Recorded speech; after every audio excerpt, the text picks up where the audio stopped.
Today is Monday, January 18, 2021, on this MLK National Holiday. Roland Martin Unfiltered, broadcasting live from Black Lives Matter Plaza in Washington, D.C., where Washington, D.C. is on a major lockdown, 42 hours away from Joe Biden and Kamala Harris being inaugurated as the next president and vice president of the United States. And, of course, 42 hours when that thug, Donald Trump, will be out of the White House behind me. Coming up on today's show, today was the last day that Senator Kamala Harris, representing the state of California, she resigned her office today, now meaning there are no black women in the United States Senate. Also on today's show, we'll show you some of the festivities happening around the country virtually in celebration of the birthday of Reverend Dr. Martin Luther King Jr. Also on today's show, the Defense Department, they are vetting all 25,000 National Guard troops to ensure there's not an inside attack after the deplorables attacked the U.S. Capitol on January 6th. We've got a jam-packed show for you today. It is time to bring the funk on Roland Martin Unfiltered. Let's go. He's got it. Whatever the miss, he's on it. Whatever it is, he's got the scoop, the fact, the find. And when it breaks, he's right on time and it's rolling. Best believe he's knowing. Putting it down from sports to news to politics. With entertainment just for kicks, he's rolling. It's on go, y'all. It's Roland Martin, yeah. Rolling with Roland now. He's funk, he's fresh, he's real, the best, you know he's Roland Martin now.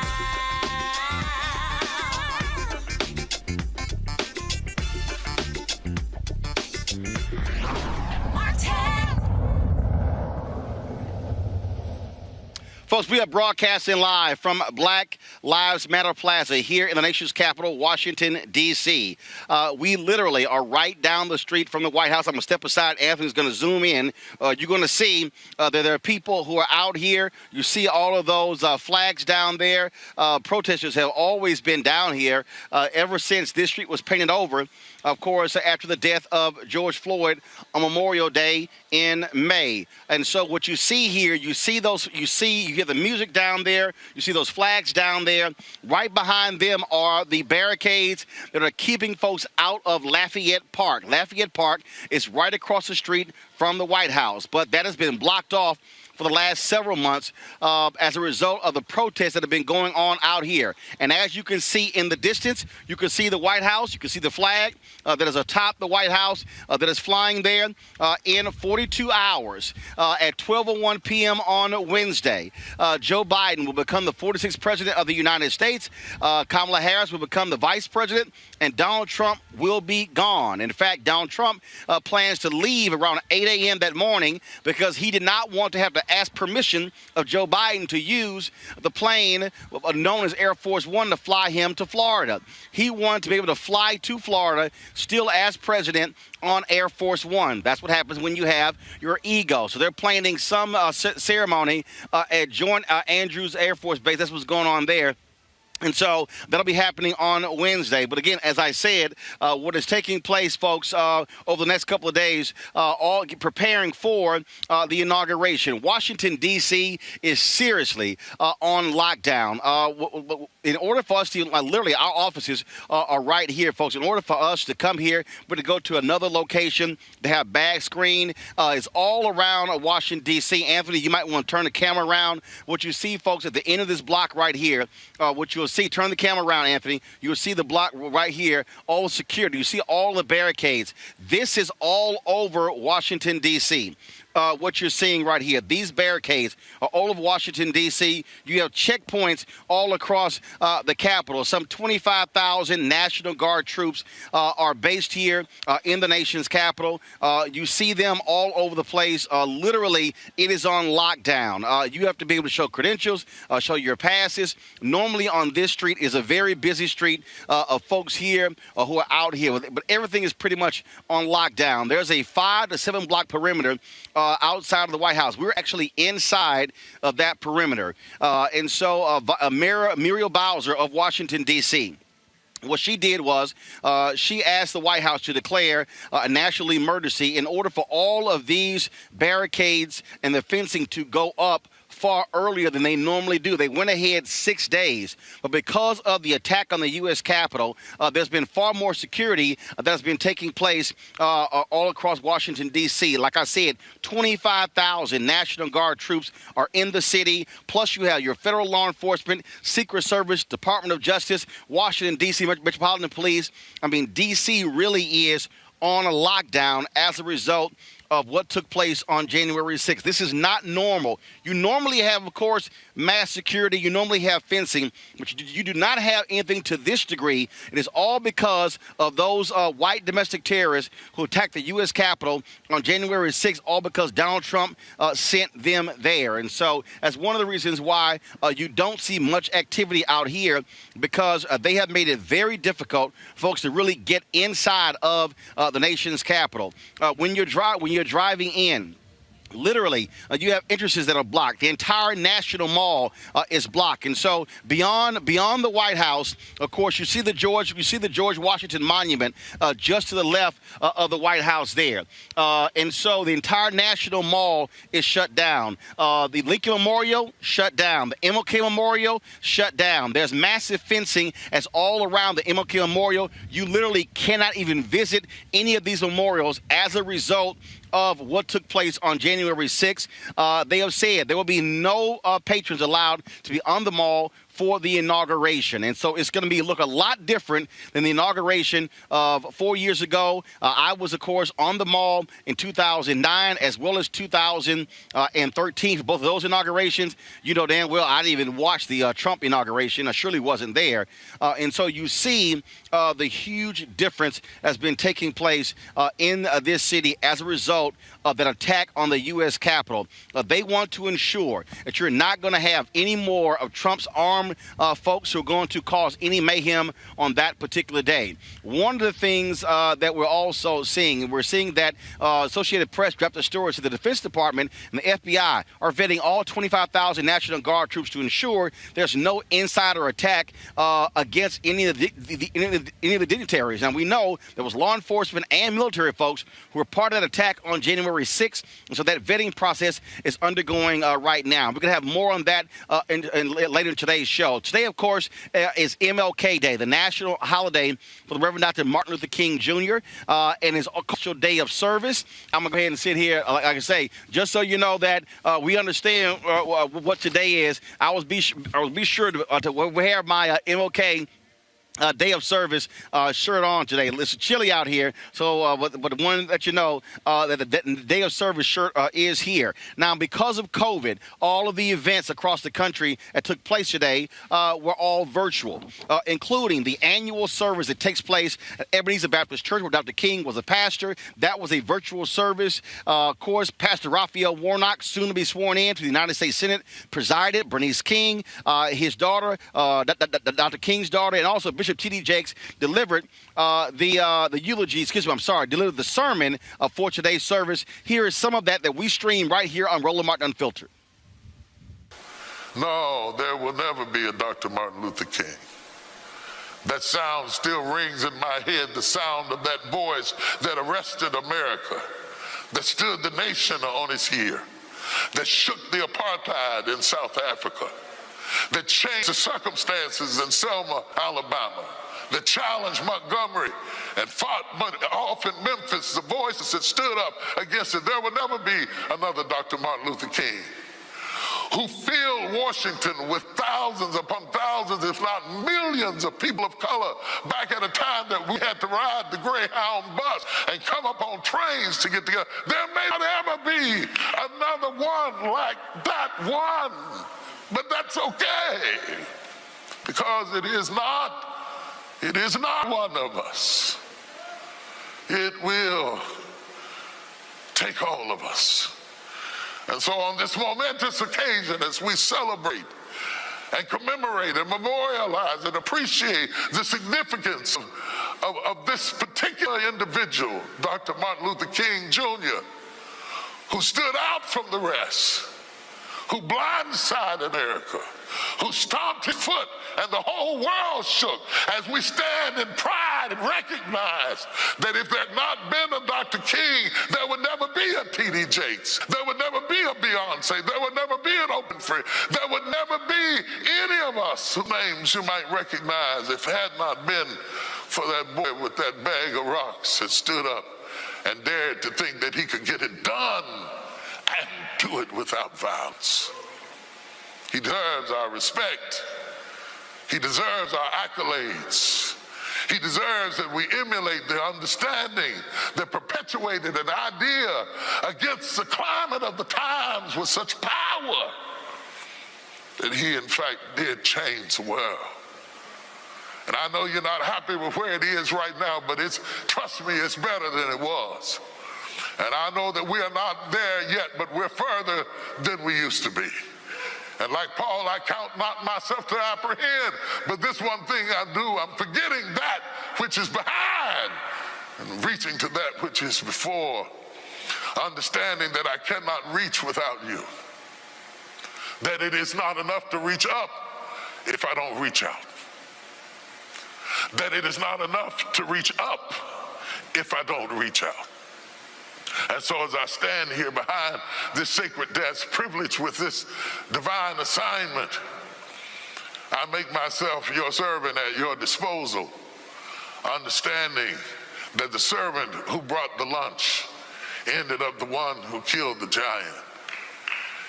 And we cannot lead until we learn how to serve.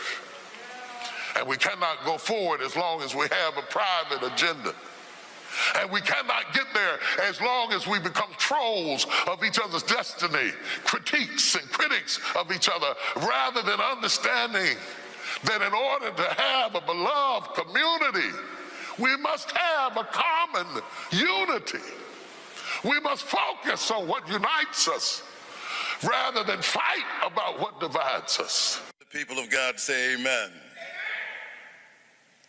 Sisters and brothers, once again, it is my distinct honor and pleasure to welcome all of you to this house of God. Pushed as we are by this pandemic into virtual spaces, we are summoned nonetheless by a spirit, the spirit of one who lifted his voice because he understood that greater is the one who is within him, the one who was within the world, the Reverend Dr. Martin Luther King Jr. We celebrate Dr. King, of course, as the greatest civil rights leader of the 20th century, perhaps of all times.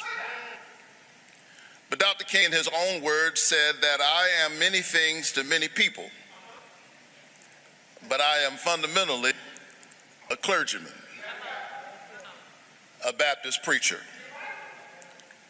Dr. King was very clear that his courage to stand up for righteousness, even in the face of death, the depth of his commitment to building what he called the beloved community, emerged from the wellspring of his faith. He was a spiritual genius, but he was not a singular genius. It was a faith passed on to him by others. Howard Thurman said, by some amazing but vastly creative spirituality, the slave undertook the redemption of a religion that the master had profaned in his midst. He received a faith that had been worked out by slaves in the brush arbors of Mississippi, Alabama, and Georgia, and it was passed on to him. A kind of spiritual genius where a marginalized people were given a faith.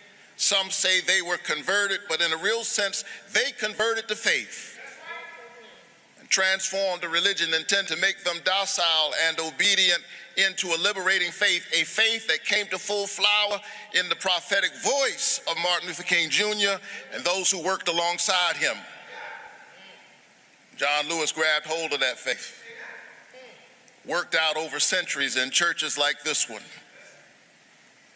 He had more than that backpack that you saw as he crossed that Edmund Pettus Bridge. The thing that he was really carrying could not be seen.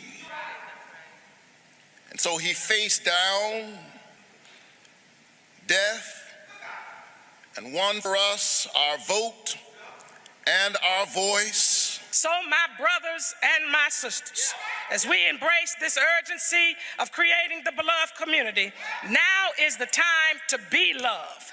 For as my father said, hate cannot drive out hate, only love can do that. Love means understanding, redemptive goodwill toward all, which seeks nothing in return. It's the unconditional love of God that flows in and through the human heart. So be love by implementing the demands of justice to eliminate the school to prison pipeline that has so many black children entrapped. Be love by correcting voting policies that seek to suppress the votes of millions of black and brown people. Be love and implement the demands of justice by transforming a society that is disproportionately violent toward black lives, including black transgendered lives and indigenous lives.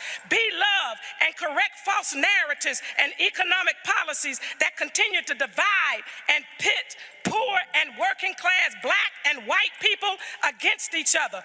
Be love and implement the demands of justice where systems and structures are deconstructed and lead the way of living in community that reimagines just, humane, equitable, and sustainable policies, practices, and behaviors. Be love, and as the word of God says, love your enemies, bless them that curse you, do good to them who hate you, and pray for them that despitefully use you and abuse you. Be love and do justice and love mercy and walk humbly with our God. While this may be our last chance, if we choose to be love, in the words of my father, we will speed up that day when all of God's children, black men and white men, Jews and Gentiles, Protestants and Catholics, will be able to join in the words of that old Negro spiritual, free at last, free at last. Thank God Almighty, we are all free at last. Today is called a day of service, and in Philadelphia, President-elect Joe Biden and Joe Biden, they actually were committed to service today in Philadelphia. Vice President-elect Kamala Harris and her husband Doug, they were at a food outlet here in Washington, D.C. And so, again, many people today were committed to doing service. That's one of the things that President Barack Obama, Michelle Obama, and others have encouraged folks in the past to do.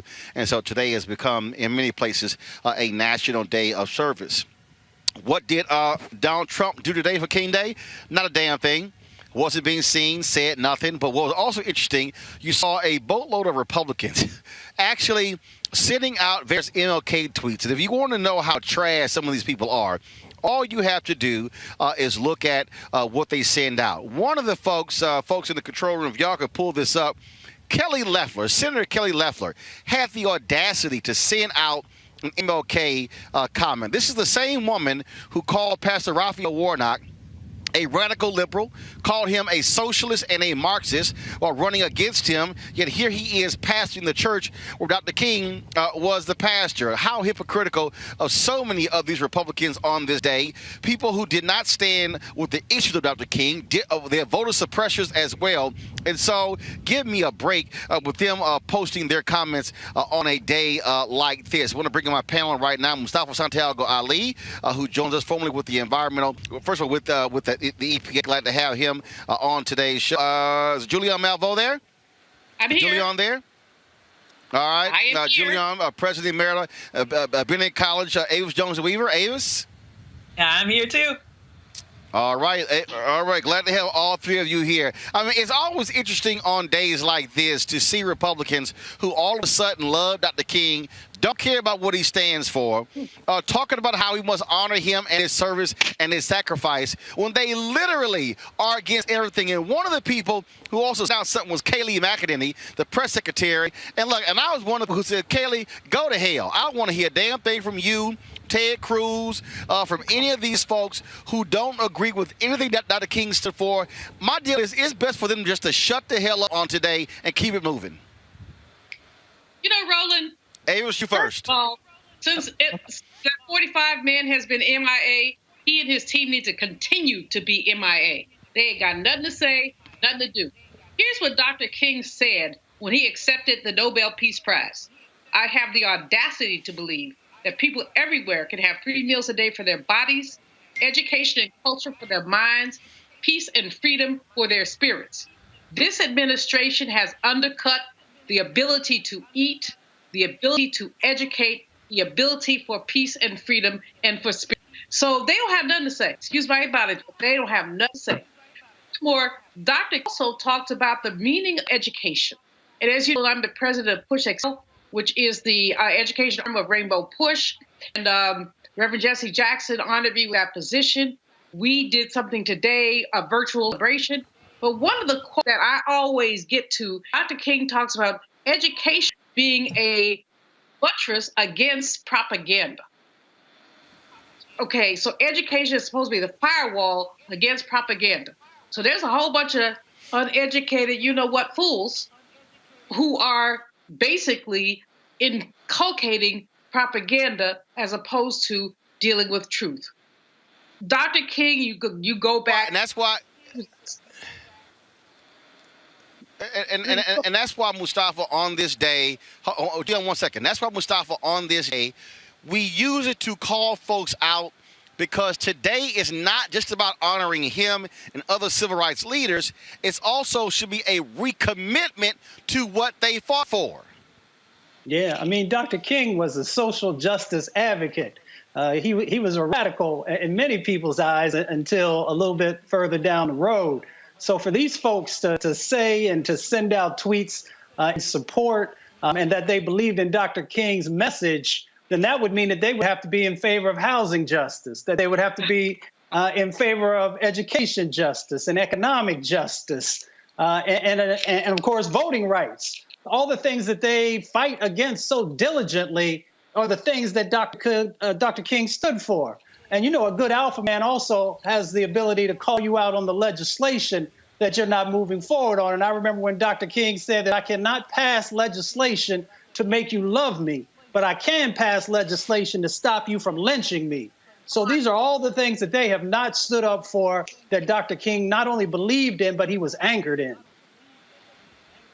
And Avis, this is also a day, and I make this point every single year.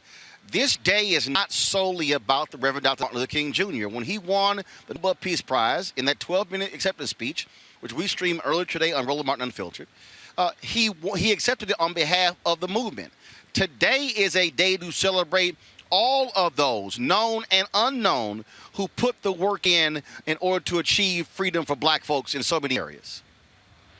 It absolutely is. And this is why whenever his quotes are selectively selected and propagated by those people who clearly fight against everything that he fought for during his life, who would have had they been around at that time, and if they were, they probably did, fight against everything he was fighting for at that time, and continue to this day, fight against those elements of the movement that we still have moving forward today, largely in the form of the inspiration for example, Black Lives Matter, and how that movement has really taken the baton and moved forward in modern times. You know, they are just using that as a shield. They're using it as a shield and a diversion to try to look as if they are unbiased when we know precisely who they are and what they are. It is particularly enraging for them to, in essence, I hate to use the term I'm thinking, but basically they are using his words to hide behind as they continue to push forward with their evil notions that, as was mentioned by Mustafa, actually goes counter to everything that he was fighting for in terms of things that they have the ability to move forward with today.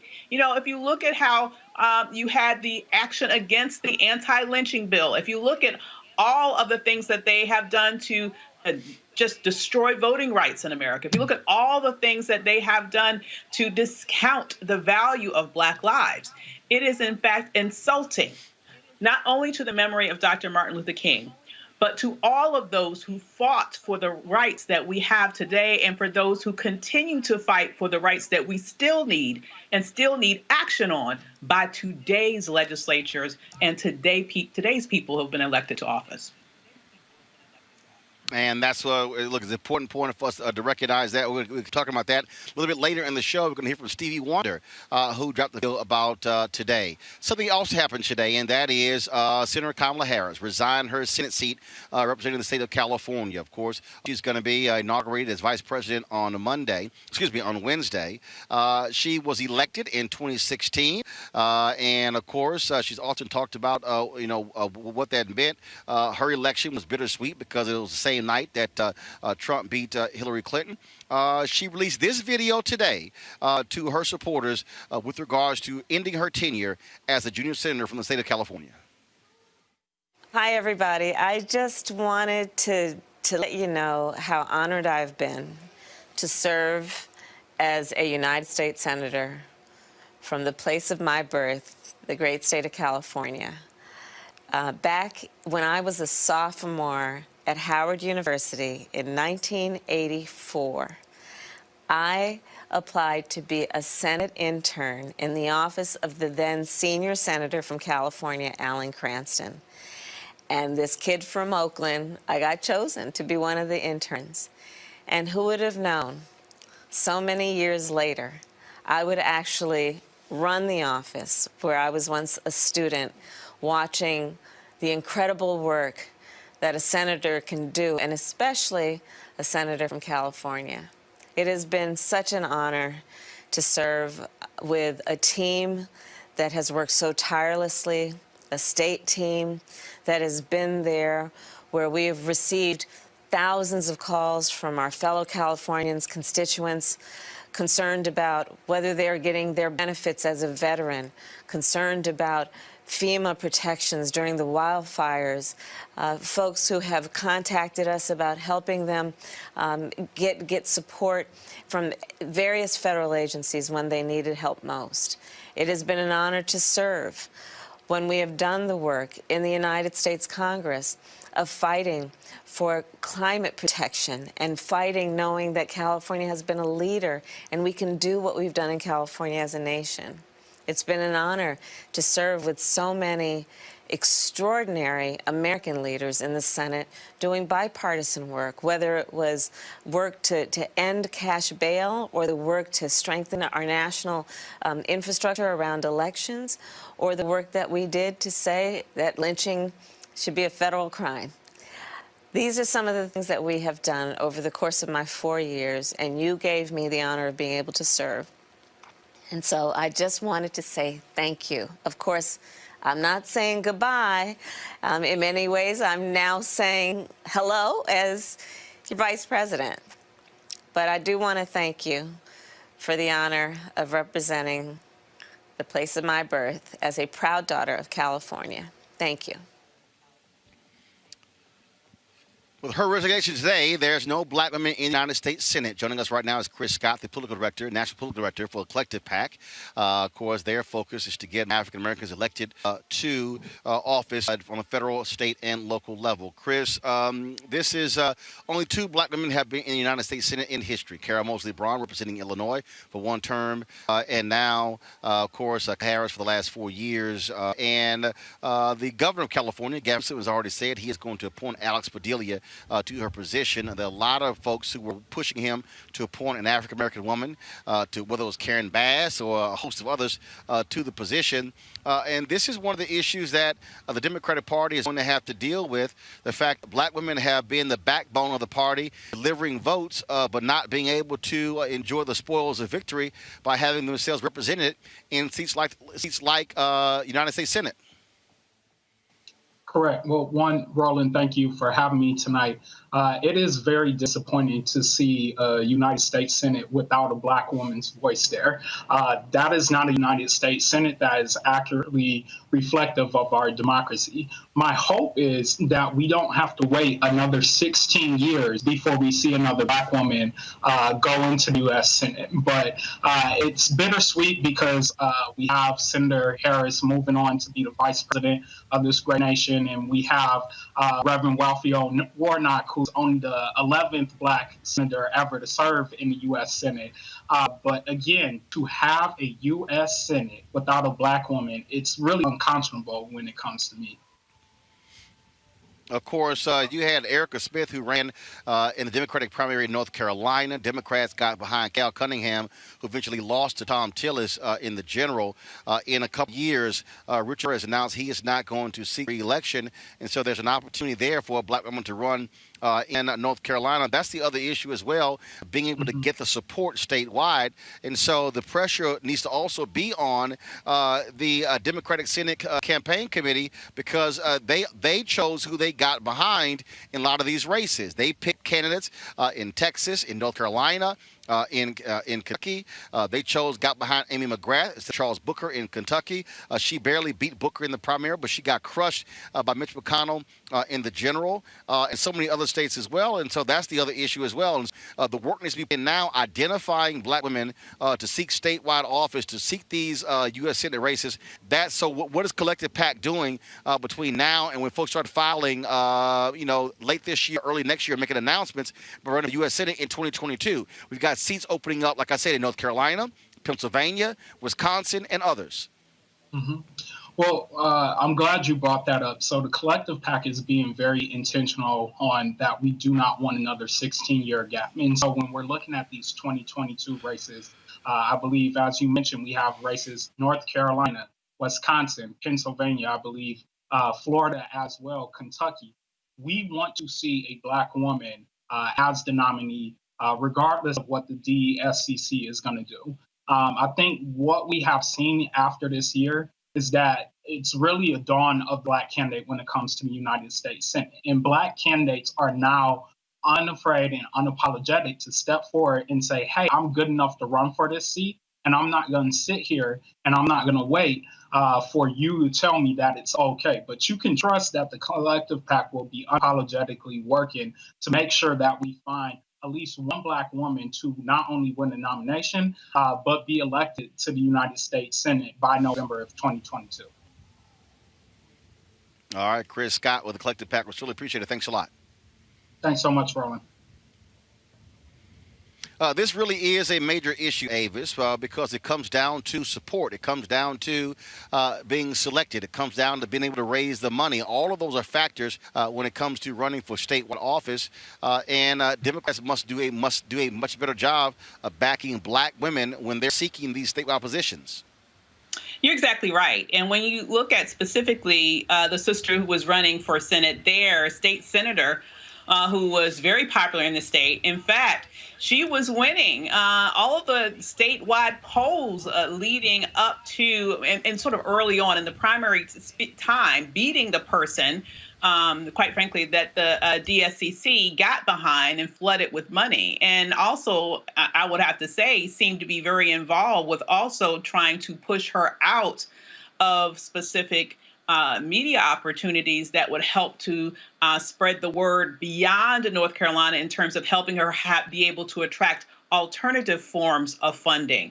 And so they were very active, I would have to say, in crushing her ability to really run a fair campaign, even though she had a very strong base. This needs to show a lesson to the Democratic Party. That, along with the stellar performance of Black women in terms of the presidential election and the latest runoff, that we have the ability to win elections. It makes me think, if she had been on that ballot in North Carolina, what would have happened instead? We saw the energy among Black voters when they have people on the ballot that they're excited about, such as what just happened in Georgia.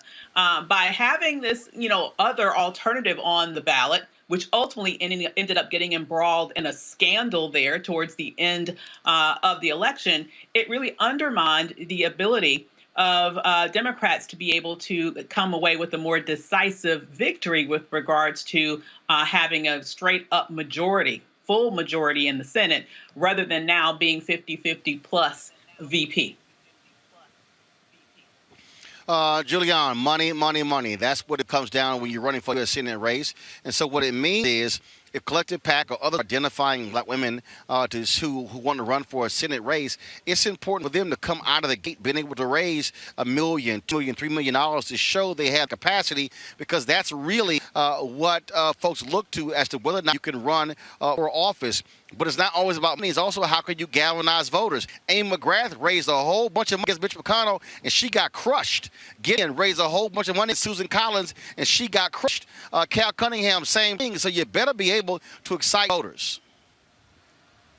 You know, Roland, it's a combination of the money and the enthusiasm.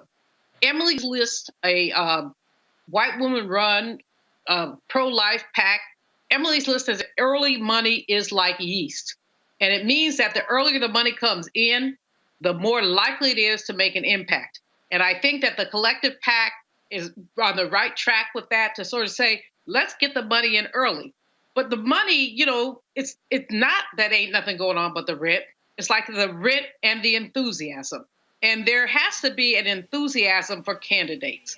And I think, you know, Avis is right about the North Carolina race. And here's where much of this has to lay, is on the Democratic Party, who has never fully valued the impact of African-American women. Oh, we're good enough to answer the phones. We're good enough to go to the polls. We're good enough to knock on doors, but we're not good enough to be elected. Stacey Abrams would be governor of Georgia if the Democratic Party had put the money behind her that they should have. We can look at any number of other races. When Carol Moseley Braun ran first for Senate, the Democratic Party looked sideways at her. They gave her the side eye, and she prevailed anyway. What we need to have folks understand is that Black women are a force, but we're now at a place where we'll enforce our power and don't play us. Don't make us the sideline when we should be, and we have been the front line. Biden wouldn't be there if it weren't for Black women, and let's just call the roll. Warnock, Ossoff, Black women. And so why does the party continue to sideline us? That's the question, Roland. Correction here. You said Emily's List is pro-life group. No, they're a pro-choice group. So just want to go ahead and correct that. Mustafa. It's all good. It's all good. That's what I'm here. That's what I do.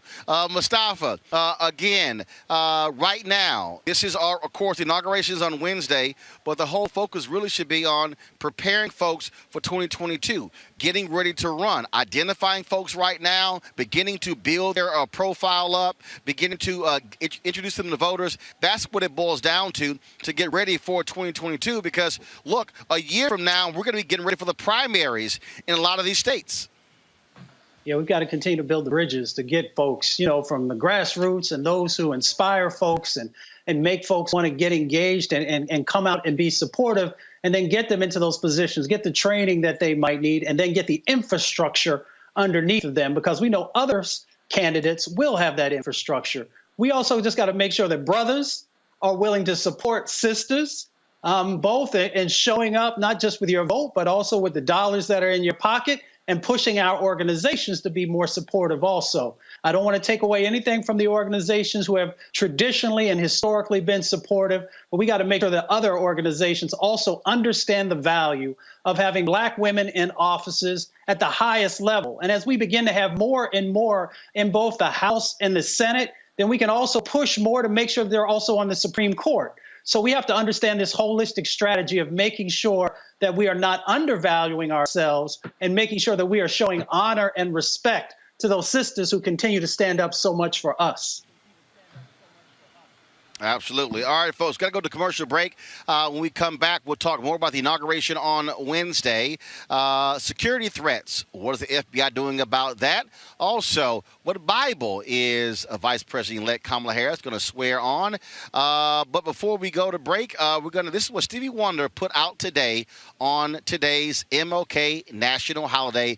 We'll be back on Roland Martin Unfiltered, broadcasting live from Black Lives Matter Plaza, the nation's capital, Washington, D.C. Dear Dr. King, I met you when I was 14 years of age. You were a true hero and you became an inspiration. I've been blessed to write songs of love, hope, and motivation. Many of them inspired by your life. More than any award that I've ever received, I want you to know that I'm thankful how you influenced my place of love, which allowed me to try to push the needle of love and equality forward. It is painful to know that needle has not moved one iota. For 36 years, we've had a national holiday honoring your birthday and principles. You would not believe the lack of progress. It makes me physically sick. I am sick that politicians try to find an easy solution to a 400-year problem. I am sick of some people using God for a convenience rather than a commitment. I am sick of lies and deceit that dominate our reality. I am sick that truth is struggling to be heard and defended.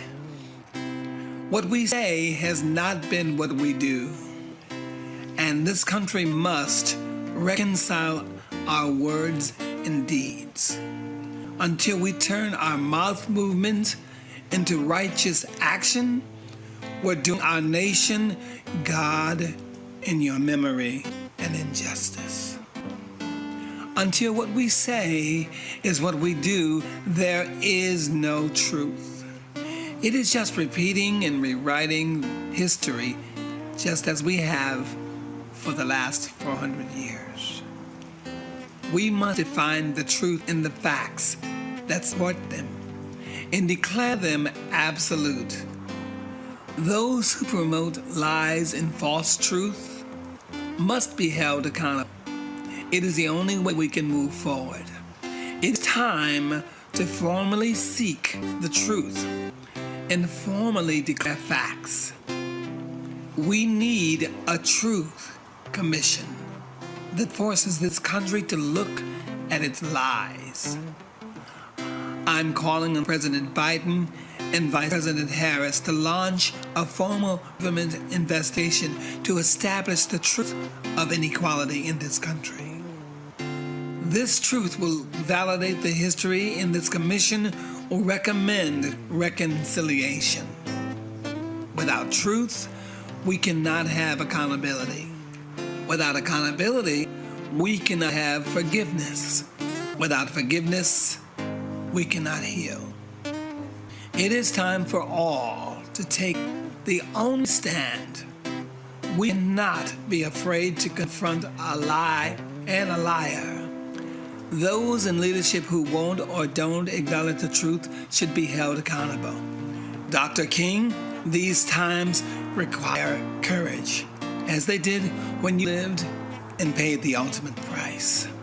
On this day, in your honor, I pledge to have the courage to say what I see and acknowledge what I hear. In your spirit, I call on all those in the Senate to speak truth to what they know, they can physically see, and begin the steps of accountability, forgiveness, and then healing. With a heavy heart and a hopeful spirit, Dr. King, I am Stevie. You think about the fact that 2043, we are going to be a nation that's majority people of color. I've really focused on this a lot, on television, on radio, in my speeches. That my focus is trying to prepare us to have demographic power while also having educational, economic power at the same time. Because there's nothing worse than having demographic numbers, but then you still don't have that economic power, that political power, and education power. Well, you know, you and I think most people know and understand that education is what we've got to impress on all of our people. We've got to help people to understand that if you want a decent quality of life, if you want the kind of quality of life where you're not having to worry about your food and your nutrition and, being able to pay your bills or buy a house, then you've got to become educated. The more education you have, the larger the paycheck is. And of course, we've got to be involved in entrepreneurship, taking the talent that we have to create businesses. And there's a lot of opportunity for that. I have the pleasure to present to you Dr. Martin Luther King, Jr. Oh, freedom. I have a dream. My poor little children will one day live in a nation where they will not be judged by the color of their skin, but by the content of their character. But one day, this nation will rise up, live out the true meaning of its creed. We hold these truths to be self-evident, that all men are created equal. I have a dream. I know you're asking today, how long will it take? How long? Not long. We are not about to turn around. Yes, sir. We're on the move now. Yes, sir. Yes, we're on the move, and no wave of racism can stop us. Yes, sir. We've got some difficult days ahead. But it really doesn't matter with me now, because I've been to the mountaintop, and I've looked over, and I've seen the promised land. I may not get there with you, but I want you to know tonight that we as a people will get to the promised land. And be free.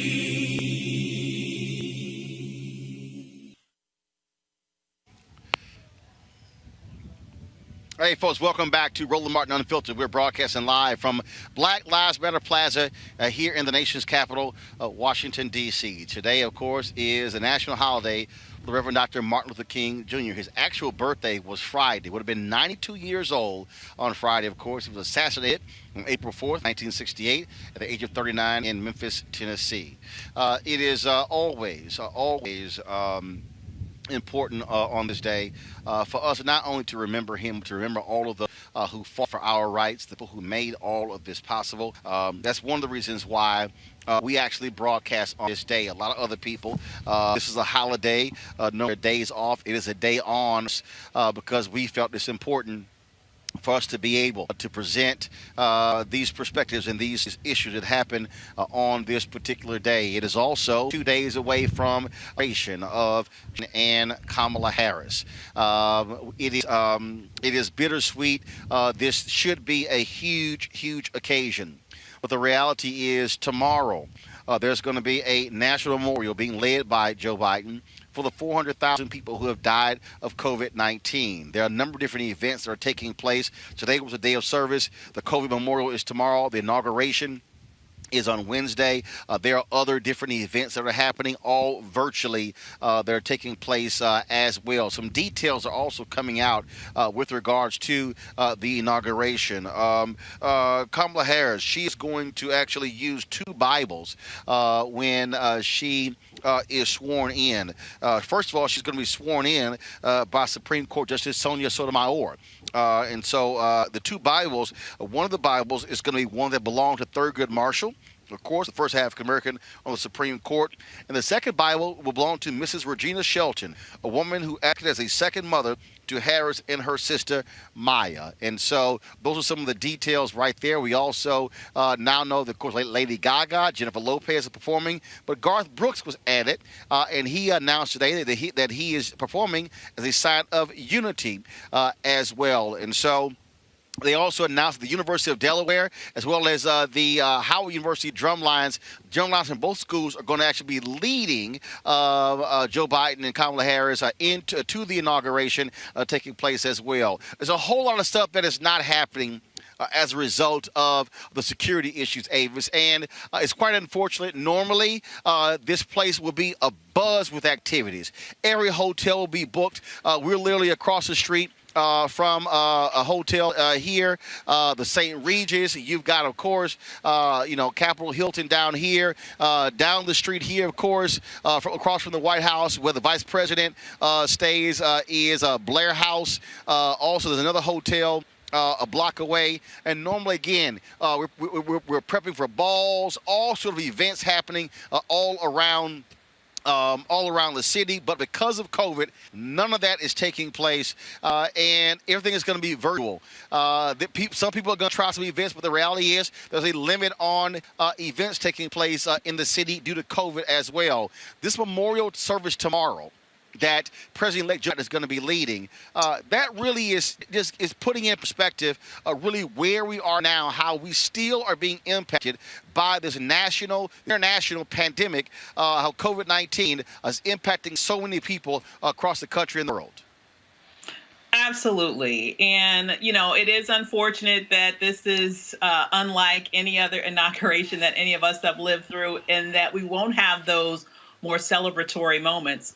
But the reality is that we are facing a catastrophic reality here in the United States. I do a lot of political analysis about what's going on in America with Canadian national television. And oftentimes while I'm waiting for my hit, I'm hearing segments that they're having where they're talking about how they are dealing with COVID. And I just want to share what they're doing, and not what they're doing, but where they are compared to us, so we can put this into some context. We're right beside each other physically in terms of being landlocked right next to each other. You know how many people have died from COVID in Canada? 16,000. 16,000 people. And to hear them talk about it, it's like a 5-alarm fire. They're talking about potentially doing another shutdown. They're talking about everything that they can do to make sure that people get their vaccines. They are taking this seriously. And that's why you have Canada, a country that in many other ways is very comparable to us, with only 16,000 deaths. And here we are, right on the precipice of 400,000 deaths. I think it's very important that Americans understand that in this country, we have done the worst, the absolute worst of any nation on this planet in terms of managing this health catastrophe. And the reason why we've done the worst of any other nation on the planet is because this administration, which thank God is about to get kicked the heck out of office, has actually from the very beginning played politics with it. They've lied about it. They've politicized it. And then they've decided they don't want to do anything about it. And because of that, we are on the precipice of 400,000 people dead when our neighbors just to the north of us only have 16,000. That could have been us with competent leadership. So thank goodness we have a President Biden and a Vice President Harris who will come in on day one, working to make sure that we actually have a coordinated national strategy that is meant to save lives. Because clearly the psychopath in chief that is leaving the office literally didn't give a damn that you have nearly now 500,000 people dead on his watch. Let's be real clear, Mustafa. We are at this point because of Donald Trump. As Ava said, the massive failure of Donald Trump. Not just with COVID. The reason we're seeing all of this security here in the nation's capital is because of Donald Trump and his MAGA thugs, those domestic terrorists who attacked the U.S. Capitol. This man is still in the White House claiming he won. He still is in denial. But the reality is he'll be flying his ass out of here at 8 a.m. on Wednesday because he's not attending the inauguration. We don't need him there.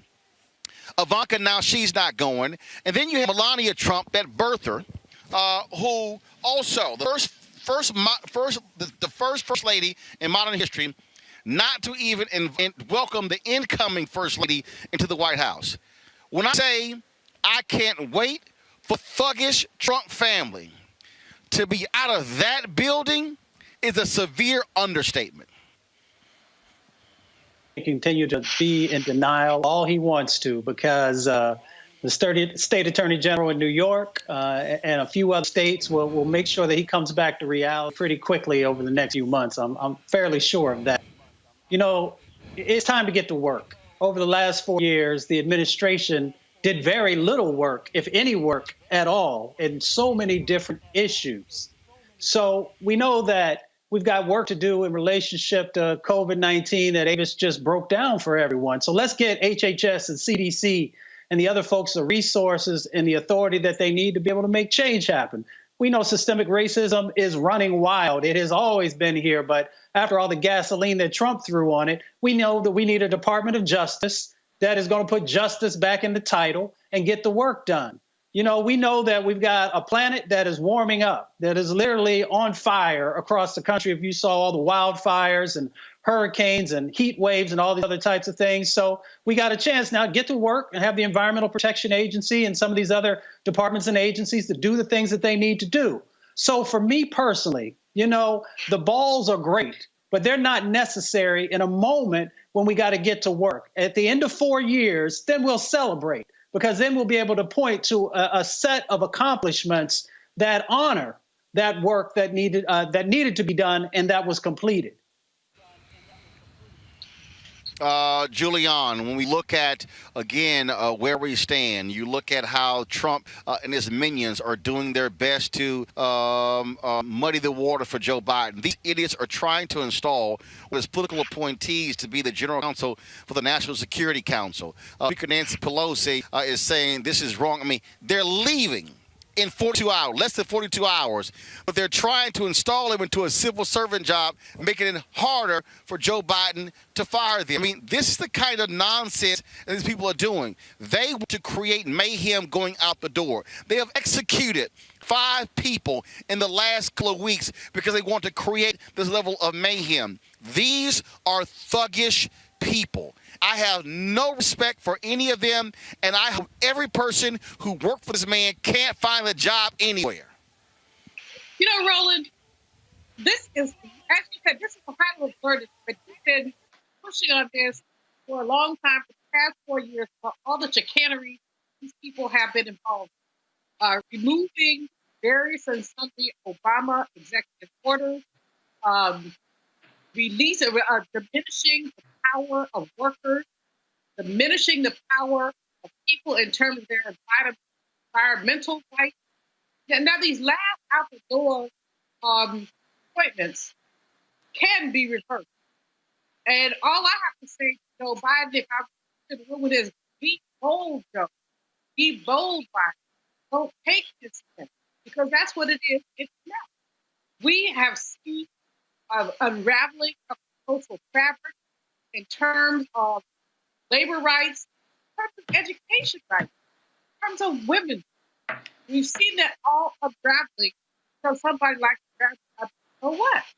And so, and you have that's the void, as Boyd said, running education.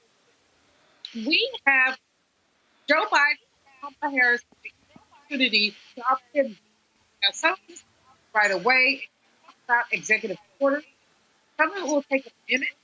Some of it may have time. But it should be clear that there was a vision that the Obama Biden that he now has claimed. And we also know the nation has repudiated everything that man stands for, everything that he stands for. But Roland, you're right, acknowledging, you know, he's got less than 48 hours, 6, I don't know. How much damage can a pool do 36 hours? About to see.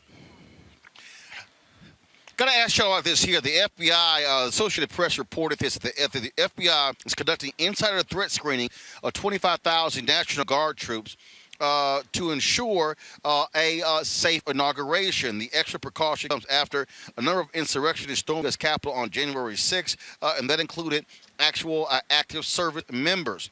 Secretary Ryan McCarthy said none of the troops helping to protect the inauguration have flagged so far. Government will continue to vet National Guard troops in order to prevent another coup attempt. What does that say about Donald Trump and how he has unleashed these white supremacist domestic terrorist thugs on America? Mustafa, I'll start with you. Well, we've talked about how hate crimes have increased under Donald Trump significantly to the highest levels. We've talked about how the militias have grown. And we also know the historical context in our country that white supremacists and white nationalists have been a part of law enforcement and the military, for hundreds and hundreds of years. You know what the black codes were all about, and that they hired many of the from the Confederate Army to actually begin impact and brutalize black people in the country. We saw the same thing in the civil rights movement, where we had law enforcement and others, and even National Guard, who sometimes are engaged in those types of behaviors. And we know that it even moved to today. So they needed to make sure that they're going deeper, and they need to make sure that there's real criteria, before someone goes into the military, of actually looking deeper into the background. There are background checks, but that they can go deeper on that, along with both Capitol Hill Police, the National Guard, and many of these other folks who get to carry guns and get to make a decision whether you live or you die. So we have to get really serious about this. And I can speak because I've worked with all kinds of law enforcement over the years, and I've worked with a number of the black law enforcement inside of there who've told me the stories about individuals, who are in there. By no means is it everyone. So I don't want to get, folks sending in messages to the show saying Mustafa said, that all law enforcement is not doing the right thing. But we know of active duty military members being a part of potential insurgent activities. I'm just glad they're finally, acting based on the reality that we've known for years. As we've mentioned over and over again on the show, the FBI has said decades ago that police departments across this country are infiltrated by white supremacists. We know, too, that historically white supremacists have actually intentionally gone into the military just to receive tactical training. So obviously there will be an element in those institutions that could very much sort of side with the insurrectionists.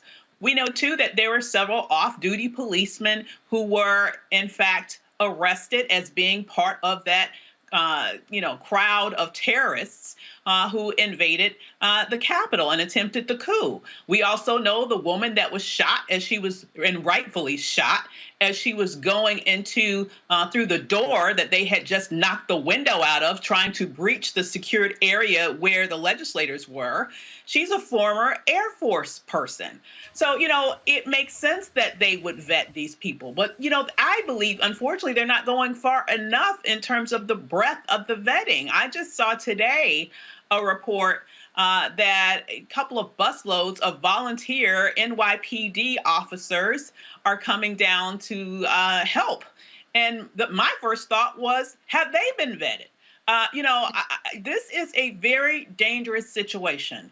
And it would be very easy, quite frankly, comparatively, when you compare to the general population, for someone who is on the inside, so to speak, who have a weapon at their side, who is trusted to be in close proximity to these dignitaries, to be the ones to carry out the violent acts. So I say, thank goodness they are vetting them. And in fact, I hope they vet even more, even those who are claiming to volunteer.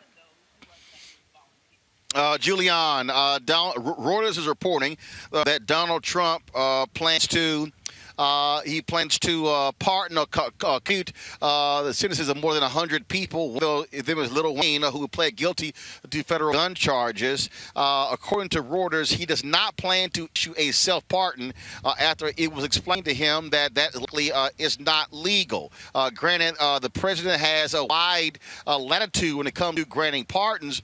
New York Times had a story over the weekend, basically how a bunch of rich folks were paying people upwards of $50,000 to $2 million to secure pardons for them from Trump. This has been the most corrupt administration that we've ever seen. That man has used our nation as his personal piggyback. We've seen it in piggy bank, rather. We've seen it in terms of any number of things, the granting of trademark to Ivanka, his daughter, the pardon of his son's dad, but they have used this as a piggy bank. So we're not surprised about anything. What I'm disturbed about, as opposed to surprised about, is what will happen on Wednesday as Avis said, there are coming down to volunteer. Well, what are they volunteering for, and who are they? We know that from the Brennan Center of Justice, they did a report a year ago that talked about the unholy alliance between law enforcement and white supremacists. And we know from our own history as Black people that basically law enforcement, half of the sheriffs in the South were Klan members. They basically, and half may be an overstatement, or it might be an understatement. But what we know about that is that oftentimes we saw people lynched with the full concurrence of Southern sheriffs. So we know that this is not our space. It's not our time in terms of what they're doing, and we have to be extraordinarily vigilant. The pardon situation, every president, even ones we love, President Obama, President Clinton, they pardon people that we would raise questions about. The biggest question I have is whether or not 45 will pardon his children. And if he pardons himself, guess what? He is admitting guilt. You can't pardon people for something that they didn't do. So if he's pardoning himself, he's admitting guilt. And I think his advisors have been correct in dialing him back on that. But, I think that at the end of the day, if you dance to the music, you got to pay to the piper. At the end of the day, he's going to pay to the piper, whether it's Tish James in New York, whether it's Cyrus Vance in New York, whether it's Carl Racine in D.C., whether it's someone else who says, dude, you ain't getting away with this. Well, I think it is safe to say we are dealing with gross corruption in this administration. And I think, Mustafa, in the first 6 months, we're going to find out how corrupt these folks are. Once the team Biden gets in there and begins to examine things, they're going to discover real fast the kind of sick things folks have been doing. From an environmental standpoint, how they have absolutely destroyed the EPA, how they have destroyed the Department of the Interior, how they have destroyed the scientists in the USDA. I mean, the attack on science over the last 4 years is mind-boggling. We're going to find out all the lives that have been lost beyond the COVID-19 moment that we find ourselves in. We're also going to find out how all these dollars, these federal dollars, have flowed to a whole bunch of folks who they probably shouldn't have went to, contracts, subcontracting opportunities that not enough folks have paid attention to and looked at, who may have been Trump friends or supporters and others. So there's going to be an accounting, and folks are going to pull out all this malfeasance that has happened, and there's going to be additional charges that are going to happen to a whole bunch of folks. Not only that, this is some breaking news here. The U.S. will lift travel bans that have kept most visitors from Europe, the UK, and Brazil away since last spring. This is Wall Street Journal just sent that out. White House plans to lift these restrictions. This is what they say. The restrictions apply to any foreigner present in those countries for the 2 preceding weeks, with a few exceptions. Public health officials said the restriction came too late and were too porous to meaningfully slow the spread of the coronavirus to the U.S., as the virus has already arrived in New York and parts of the West Coast, carried by American travelers returning from abroad. What you're going to see here, Avis, you're actually going to see, I think, in the next 40 hours, you're going to see Donald Trump try everything he can to make life difficult for Biden and Harris. Don't be surprised if they actually issue actions up to noon on Wednesday. Absolutely. And I think that the thinking is two-pronged on that. He's trying to infect as many agencies as he can with his just spoiled appointments and doing everything that he can to pull back regulations, just make things horrible in an attempt to proactively sabotage the efficacy of the incoming administration, because he understands that with Biden and Harris administration, that once they get going, they will actually be able to demonstrate to the public in short order how absolutely piss poor his administration has been. But I also think that there is a couple of other motivations behind this. I think that another motivation is he's trying to put in people, particularly in certain departments, like if we're talking about defense, for example, he's trying to put in people, I believe, who will try to cover up his activities. I fully believe. I can't wait until an investigation happens and is very thorough about what just happened with regards to that insurrection attempt, because it's my belief that he was involved. It's my belief that he had people throughout government in certain high levels, high decision-making positions, who actually helped that effort and who led to some of these decisions that were made that led to the lack of preparedness that we saw on that day. And I believe that he thinks that if he can get his people in there at the last minute, they can help to cover up his mess for him. And I would just say one more thing. Thirdly, if he is not removed, quote unquote, if he's not found guilty by the Senate with regards to the impeachment proceedings that is likely to occur in short order, he will have the ability to run again. And so, I believe that from day one, he's already said that he wants to run again, really. And a lot of what's going on right now in terms of the lies that he has propagated is setting him up for that.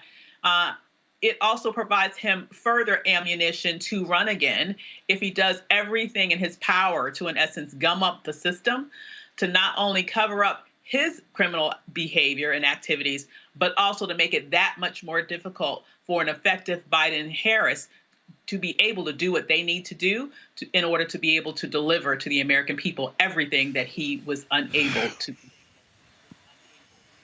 Juliana, I think it is said to use the word sabotage. What Trump is going to do.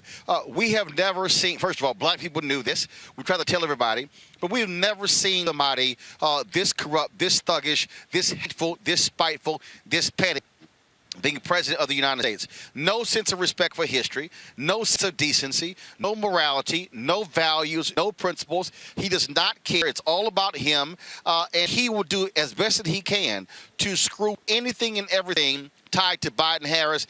This fool even tried to he issued an executive order declaring January 22nd to be National Sanctity of Life Day.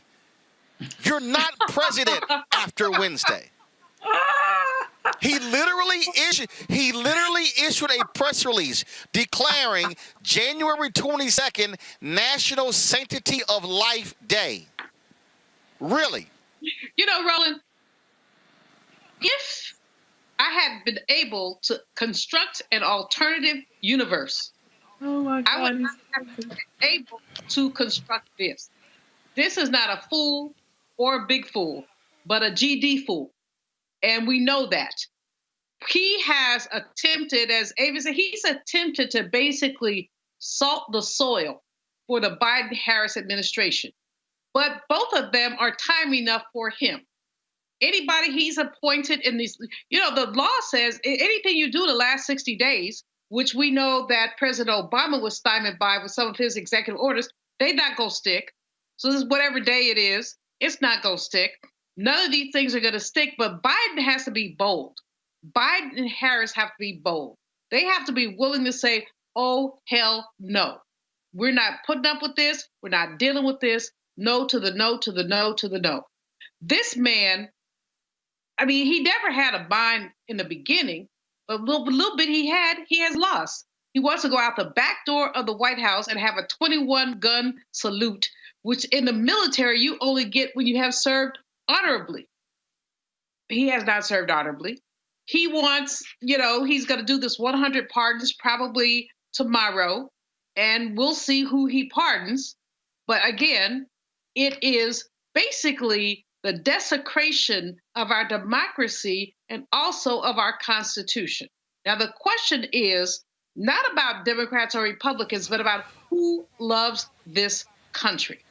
And I've got to give props to folks like Ms. Cheney Props to folks like Mitt Romney. But when this stuff comes up, we've also got to say no to the no to the no. So I'm not speechless. I'm never speechless. I always got something to say. But this really baffles all of us to see the ways that he has decimated. Mustafa talked about EPA, but we could talk about the Labor Department. We could talk about the Commerce Department and Small Business Administration. There are so many ways that this man has attempted to disrupt government as we know it. I mean, Mustafa, really? An executive order declaring a day when you're no longer president? I mean, you talk about, and again, what he's trying to do is he's trying to appeal to his white conservative evangelical base to get them upset, mad if Joe Biden chooses to ignore January 22nd as this National Sanctity of Life Day. Do whatever. Trump has been pimping America since he came down that escalator and people started buying into, you know, his foolishness, his vision of America. And, you know, he can't leave quick enough. The problem is that there still will be these ripples that will continue to move across the federal space based upon many of the things he did. I'll send a message out to all those folks who work for him. Donald Trump is not going to protect you. I'll give you an example. Look at Flint, Michigan. Look at how the governor and a number of those folks who knew what was going on and participated and were complicit are now catching those charges. So for all those folks who were secretaries and administrators and DepSecs and all the way down, your time is coming. There are going to be investigations, and you may find yourself in the places where you continue to try and send black and brown folks. One of the things that I want to ask all three of you, and that is presidents of the United States, typically based upon their successor, receive intelligence briefings. There are many who say, and I agree with them 100%, that Donald Trump should not be granted any intelligence briefings at all. Anybody disagree? Absolutely not. I mean, first of all, he's not intelligent, so what would he do with those intelligence briefings? He'd do nothing with them. For real. I mean, for real. He don't understand what's going on. He don't read that stuff. Listen, what he would do, though, is he would sell it to the highest bidder. We know who he is. We know that he's in money trouble. That's come out. We have no idea how deep that rabbit hole goes because he still hasn't shown his taxes. He owes a lot of people a lot of money. And we know that this latest stunt that he pulled in terms of what's going on with the whole insurrection attempt has hurt him in terms of his brand. His many future business deals that he may have had have just gone kaput. And so he's going to need money. We also know from his actions that he doesn't give a damn about America or Americans, and he would sell us out the river at the drop of a dime. So absolutely not. The last thing and the most dangerous thing that could happen is to continue to give this man, quote unquote, intelligence briefings when he would do nothing in the world but sell us out. You know, it's to say intelligent briefings to him is like oxymoronic. I mean, intelligence briefings, Trump, really. But we know his relationship with Vladimir Putin is one that we've never been able to get to the bottom of. There's something really weird going on there. I'm not speculating. I'm just saying. This is the only time in American history that we have been in bed with our oppressors, with a country that has vowed its disdain for us. And so, Avis is right. I think that much of this has to do with who he owes and who owns him. And why would he not sell us down the river after he's had a 2-month tantrum about he won the election? He really won the election. Y'all know he really, really, really, really won the election. And so he's basically putting that out there. I don't think he should get anything at all. I hope, I pray that Nancy Pelosi takes those articles of impeachment to the Senate tomorrow, Tuesday, when they come back. And I hope and pray that they'll begin to deal with them, because then that puts him out of the circle. And that's where he needs to be. He needs to be out of the circle. And even as a former president who has not been impeached, he has certain entitlements. And he doesn't deserve any of those entitlements. He should not have any of those entitlements. So no, he should not have something that he cannot understand, but that he can sell: an intelligence briefing. Mustafa. It's real simple. Donald Trump is an intelligence risk. Anyone who's worked in the field would share with you, and many of our top intelligence folks have shared that with folks over the last, I'd say, 3.5 years.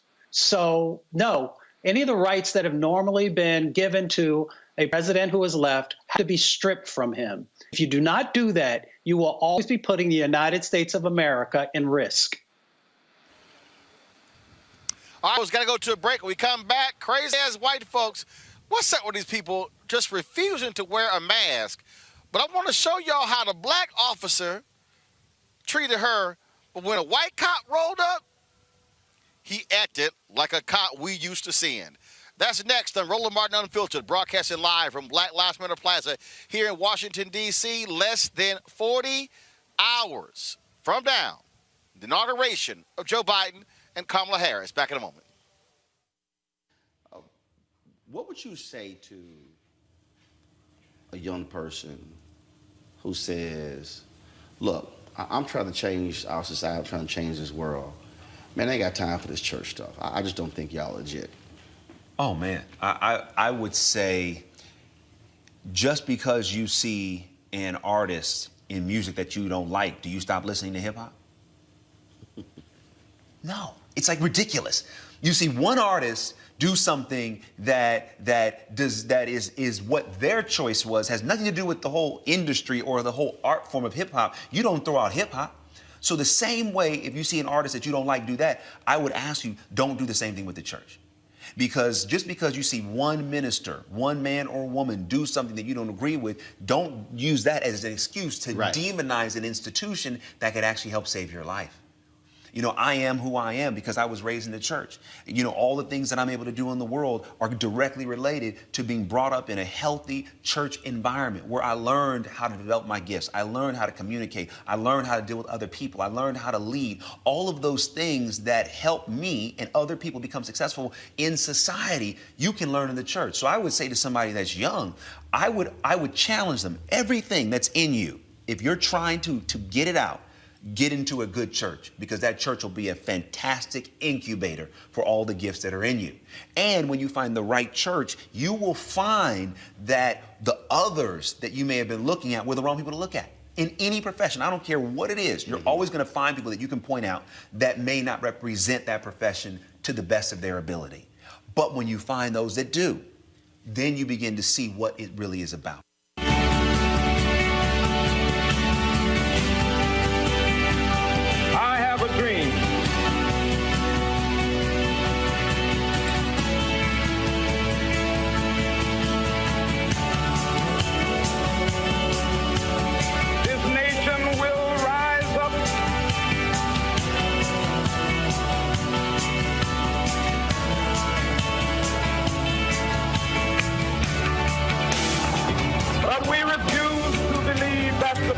Justice is bankrupt.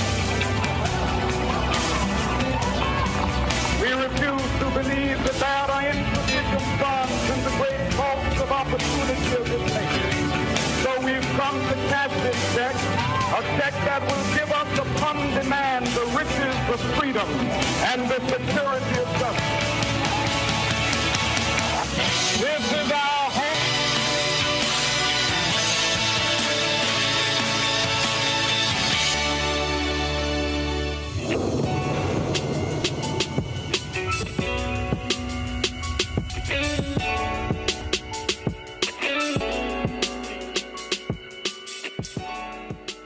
All right, folks, welcome back to Roland Martin Unfiltered, broadcasting live from Black Lives Matter Plaza here in the nation's capital, Washington, D.C.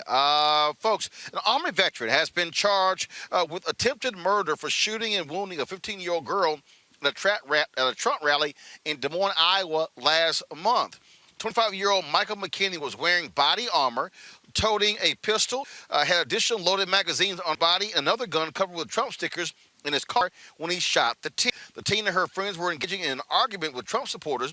McKinney says he shot the victim in self-defense. However, the mother of one of the teens told the Associated Press they had been surrounded by supporters who were shouting racial slurs and threats right before McKinney opened fire, wounding the teen. He is currently in jail without bond, and if convicted, a 20-year-old will face 25 years behind bars. These are the kinds of people that Donald Trump has radicalized. He has actually opened the door to these type of folks. This is not going to be the last time we see this. Mustafa, we already see the people who are being arrested all across the country by the FBI. Every single day they're being arrested, including one woman who stole a laptop from the office of Speaker Nancy Pelosi's office, told a friend she was going to sell it to the Russians. I mean, insurrectionists, domestic terrorists, however you want to label these folks, you know, many of them have training and they have connections through their training. And folks just need to be aware of that. You know, I have a lot of folks in my family who've been in the military. Some still are, have huge amounts of respect for it. But I also understand the shortcomings that are in that space, and we have to address it. You know, lots of times when we see these killings that happen around the country, people sometimes have military training. You know, so once again, as we said earlier in the show, you have got to do a better job of vetting folks. You have got to have a psychological analysis also before we allow folks into the military, before we allow folks into law enforcement, to understand if they are easily radicalized.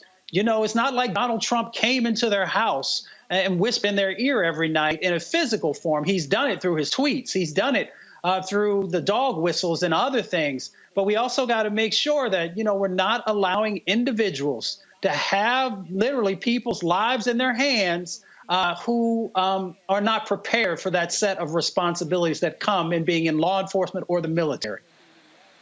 But you know what, Safa? Some of these folks, people, some of the people who are screening people, they're screening their cousins. I mean, you know, these people are related. I mean, even if they're not their cousins, they have a shared belief pattern.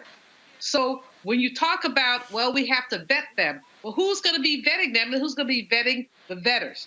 There's a history of, for example, I'm a native San Franciscan. In Oakland, they were basically recruiting Klan members.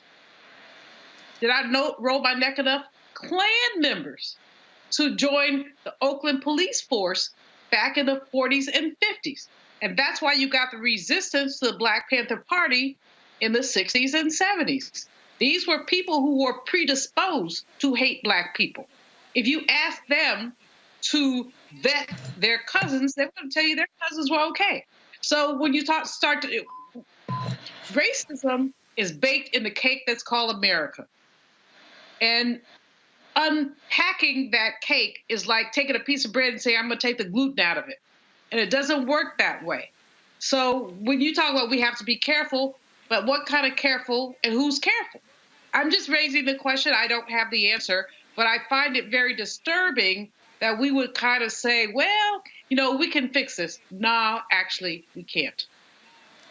Well, if I could respond to that real quickly, if you look at, I'm sorry, go ahead, Avis. Yeah, go ahead. Mustafa, no, Mustafa, go ahead.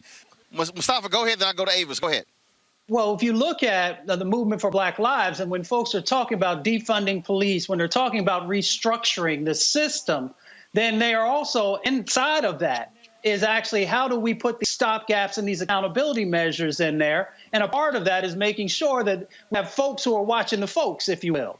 So, you know, that is a part of those broader conversations that have to happen to make sure that we are going to have a 21st century law enforcement or a 21st century police force where there are checks and balances that are in there and that folks are not, as you said, sort of the fox watching the chicken house, if you will. Yeah. And I'll just say that's exactly. Avis, go ahead. Yeah, that's exactly what's needed. There needs to be multiple layers here because that problem is sort of baked in, as Dr. Malvo brilliantly suggested.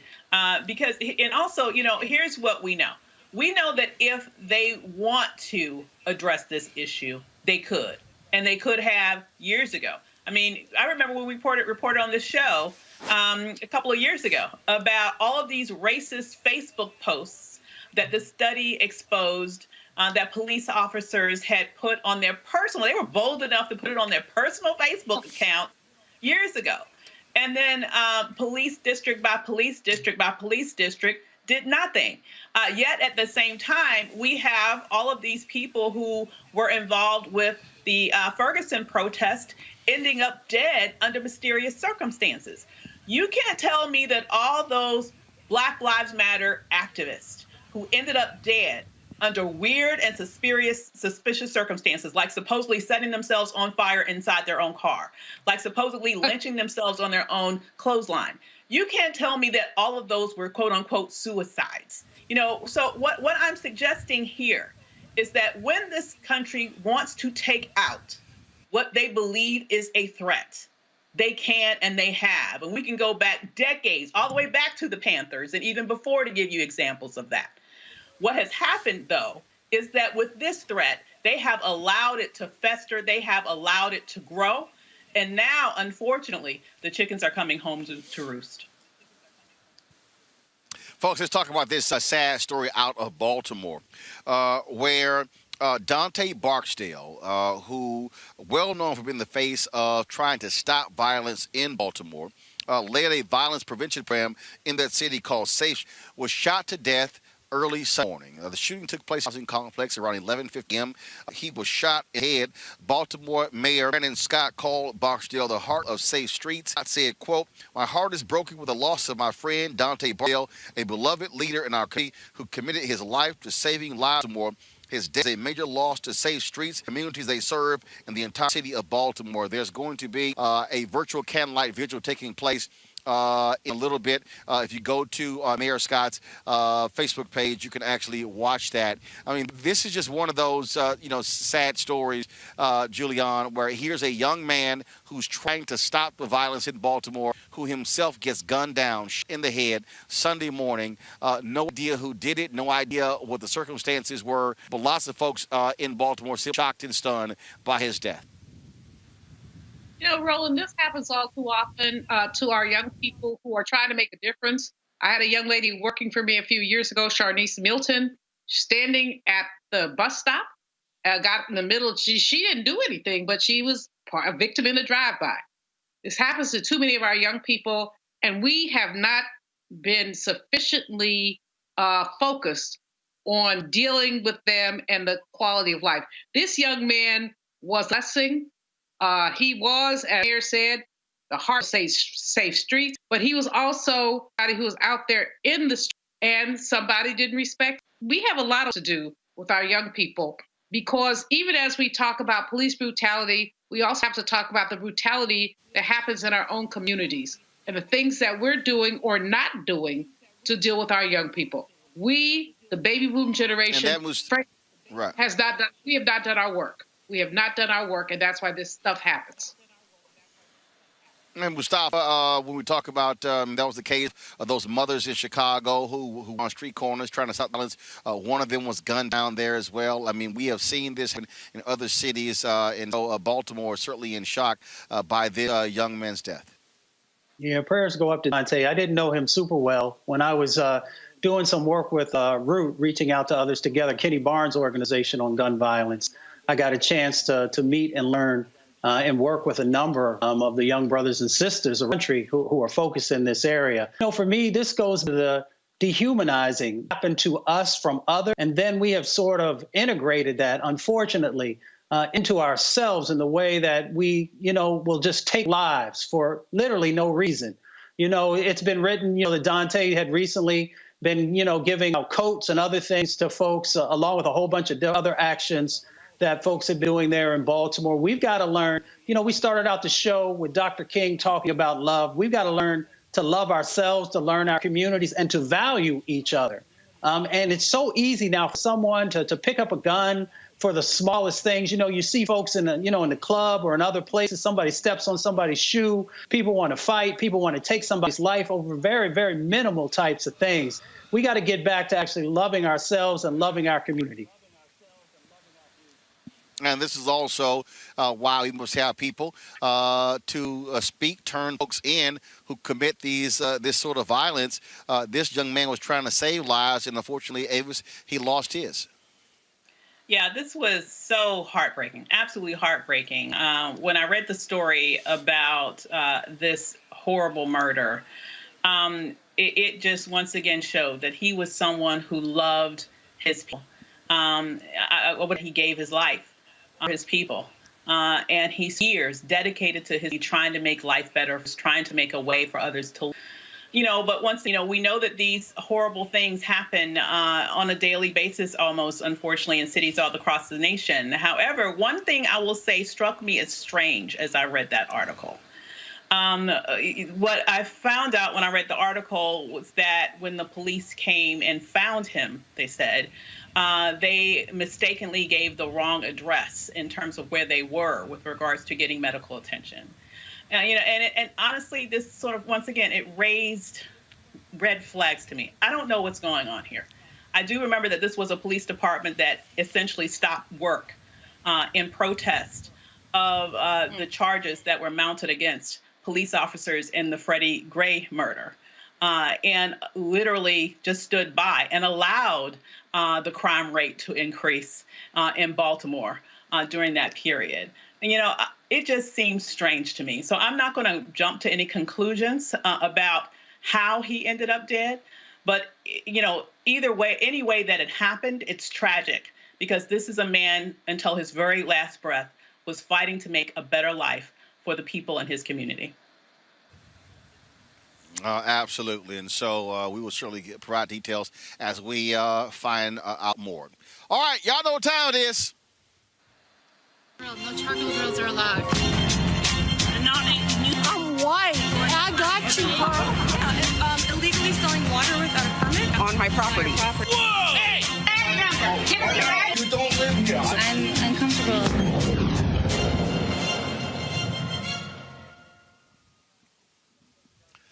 Any shock that Donald Trump is going to be moving to Palm Beach, Florida? Well, these are the kind of people who are there. 62-year-old Cindy DiCorrado just lost her damn mind because she refused to wear a mask. Well, this particular bagel shop called the cops. Cops showed up. But I want y'all to see all of her drama with the black cop. But then watch what happens when the white cop rolls in there. Roll it. Get your hands off of me. You are kidnapping me. I will personally. What is your name? I'll give you my name. Take your hands off of me. You don't have the right, sir. Get your hands off of me. I've done nothing wrong. I am not a criminal. Get your hands off of me. Get your hands off of me. Ma'am. No. Sir, it's a drug ID. Ma'am. That's a violation. Ma'am. Take your hand off of me. Sir. Don't come behind me. You need to read the Constitution. You need to read the Constitution. Get your hands off of me. You don't have the right to do this. You're taking a picture of this. This is so illegal. You take your hands off of me, sir. I am not a criminal. I've done nothing wrong. I'm asking you. I'm asking you to get your hand off of me. I'm asking you to take your hand off of me.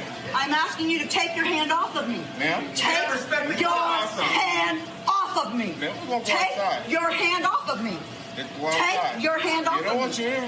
I don't want your hand off of me. You're violating my personhood. I have my First Amendment rights. Look at this. You get this? You get this? I'm asking him to take his hand off of me. He has no right to kidnap me. This is kidnapping. You are. Let go of me. Let go of me. I'm happy to step out. This is because the police department are ignorant of the constitutional rights. This is why this man has his hand on me. And he's on my personhood. And I have the right to protect my personhood. No, sir. Take your hand off of me. Take your hand off. Don't steal my purse. That was stealing my purse. I have done nothing wrong. Take a picture of these guys. Get their names. Get their names. Can I have your badge ID, please? Can I have your badge ID? You getting all this? You see this? This is illegal. I don't see no badge on you, sir. Shame on you. Shame me. Shame on you. Let go of my purse. Are you filming this, sweetheart? Yes, I am. Are you filming this, sweetheart? Stop it! You cannot arrest me. I've done nothing illegal. I have done nothing illegal. What you being arrested for? Stop it. Stop it.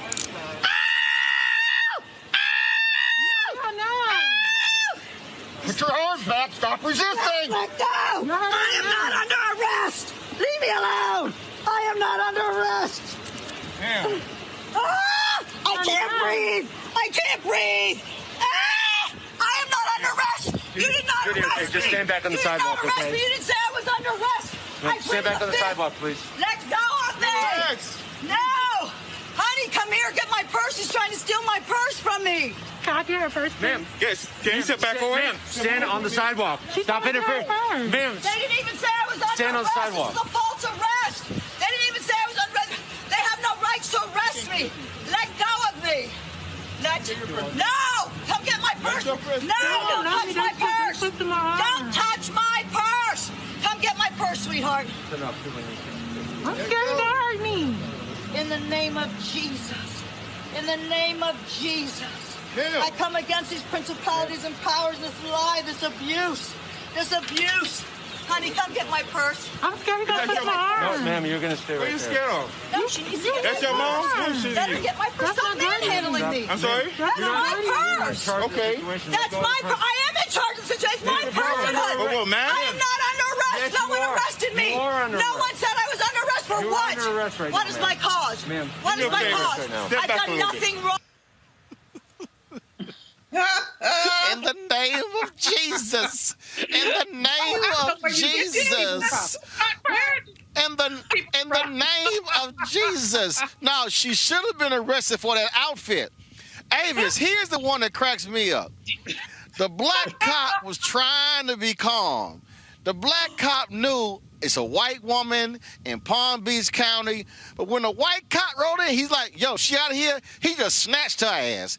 And that's why, you notice when they went outside, she turned to the white cop, you should be ashamed of yourself. You should be ashamed of yourself. What she was really saying is, how you a white cop and you snatching a white woman like me, Avis? Exactly. That's exactly what she was saying. She was shocked that her Becky privileges did not apply, apparently. But this is what happens. I think the psychology of what's going on here. Unfortunately, my PhD is not in psychology. But if it was, I would conjecture the following. Number one, white people aren't used to following rules. Period. Mm-hmm. Period. They are not used to following rules. Remember the ruling that there is no law that a white man is bound to respect, for example, when it comes to black people. So there is still that mentality that is seeped into our culture. The challenge is that when you have that sort of mental defect that is woven into millions of people who have been infected by the lie of white supremacy in this country, and you mix that with the propaganda machine that the Trump administration ginned up around COVID, making people believe that wearing a mask was somehow a sort of a liberal, liberal sort of conspiracy against them, and therefore they needed to show their quote-unquote freedom by not wearing a mask. It presents a situation like this, where this one idiot could be putting the lives of dozens of people in danger in that establishment, which is exactly why the owner of that establishment called the police. It is a dangerous, dangerous situation that we're in, that unfortunately she is not a one-off type of person that will act like this. Long after Trump is out of the White House, and as we continue to try to get this pandemic under control of this country, he has poisoned the minds of millions who continue to put our lives in danger because they want to act a fool just like that when they're in public. I mean, I'm sitting here laughing, Mustafa, because and then come get my purse, and they're like, "You better back your ass up." I mean, again, this notion that we can do what we want. Don't you dare grab my purse. Don't you, and all that. The Constitution. Again, the black cop was sitting here. The black cop knew that if he dragged a 62-year-old white woman out, what folks were going to say. But when the white cop rolled up to Mustafa, he was like, she the one who's out? He goes, yeah. Homeboy, snatch that arm, gotta go. Yeah, I mean, she tried to weaponize her privilege. It just ran out when that other cop came in. But I was paying attention to some of the other things that were going on. I mean, Ava's just broke it down for you, so I'm not even going to talk about how Trump set the precedence for this stuff. But if you listen to the daughter, when the white cop came in, she was saying that the black cop didn't have a badge and that she couldn't see his badge, so therefore he must not really be a real cop who's grabbing it. And then I hope y'all also peeped out once she got bent over that car and she gave out that what I call that Southern scream, hoping that someone would come and save her. You know, that is that's a historical scream whenever a black man is in the presence of certain white women. So y'all got to understand all these dynamics that are playing out. She played all of her cards. None of the other cards worked. So she said, let me give this Ellie Mae scream real quick and see if anybody comes and saves me. No, Mustafa. The white woman tried everything. Juliana, the white woman, she tried everything. She tried everything. She says in the name of Jesus. In the name of Jesus. All principalities. She gonna go to Jesus. Like Jesus gonna save her behind. I thought she was gonna be like Paula White and start calling from African angels. Jesus ain't gonna save her. After you done show your behind down to the crack, now you want Jesus? Nope, to the Nah. You know, Ava's really broke it down all the way, but I mean, the Jesus thing reminds you of these Southerners who, you know, when you cuss them out, they say, "Oh, bless your heart," and it's like, and in the name of Jesus, and really what they mean is, "Lord, get me out of this mess." But you started it. Put your mask on, heifer. Just put your mask on. That's all. Jesus, and while she was praying, Jesus, while she was calling, she was while she was calling, Jesus like, I'm busy. I'm gonna holler at you later. Yeah, like, hey y'all, we want y'all to join our. That's it for us today, folks. We want y'all to join our Bring the Funk fan club. Please support Roland Martin Unfiltered by joining us. Of course, our goal is to get 20,000 of our fans contributing $50 a year, which allow us to fund our operations, to bring you the kind of news you're not going to get anywhere else. Cash out, $RM Unfiltered. PayPal.me/R Martin Unfiltered. Venmo.com/Art. And, of course, send an email, Roland@RolandMartin.com. And so, certainly want to thank Avis, Julian, and Mustafa. Folks, we are at Black Lives Matter Plaza. 40 hours from now, we're going to have us a new president, the People's House. The People's House will be fumigated. We fumigate it, and then we will not have to deal with Donald Trump and his thuggish minions anymore. And so that is the case. So you see the White House in the distance there behind the protesters here in Black Lives Matter Plaza and, of course, Lafayette Park. And so I can't wait to have a new president where all the scaffolding comes down, where they're not scared of the American people. Folks, we will see you guys tomorrow right here, Roland Martin Unfiltered. We have been live streaming MLK events all day. We will do so after this as well. So stay tuned to our notifications right here, Roland Martin Unfiltered. Please support what we do. We keep it real, keep it unapologetically black, and we keep it unfiltered. I will see you guys tomorrow from the nation's capital in Washington, D.C. Holla!